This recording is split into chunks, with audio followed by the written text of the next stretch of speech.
Beathor kena batunya.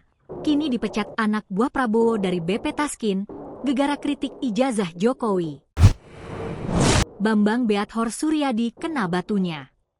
Setelah nekat menyebut ijazah Jokowi dicetak di Pasar Pramuka, ia resmi diberhentikan dari jabatannya sebagai tenaga ahli pimpinan di Badan Percepatan Pengentasan Kemiskinan, BP Taskin, Republik Indonesia.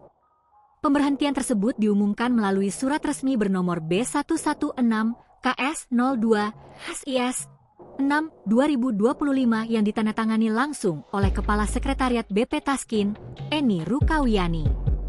Diketahui, BP Taskin dipimpin oleh Budiman Sujatmiko, aktivis dan mantan pengurus PDIP yang kini menjadi orang kepercayaan Prabowo Subianto. Dalam isi surat yang beredar, disebutkan bahwa masa kerja Beathor berakhir per 30 Juni 2025 dan tidak diperpanjang.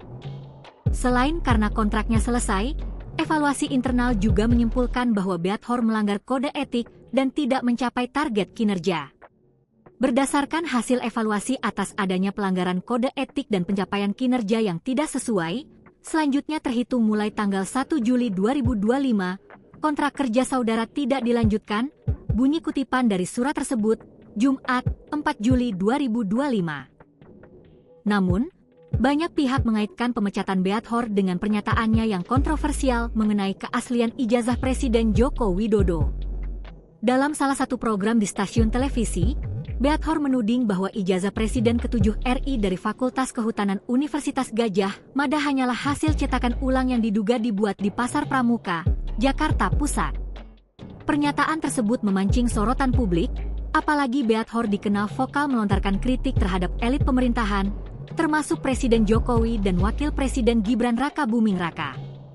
Sebelumnya, Beathor juga sempat meminta Presiden Jokowi untuk meminta maaf dan menarik mundur Gibran dari posisi Wapres, serta menyebut beberapa pejabat seperti Bahlil Lahadalia sebagai contoh pemimpin yang menurutnya tidak jujur secara akademik.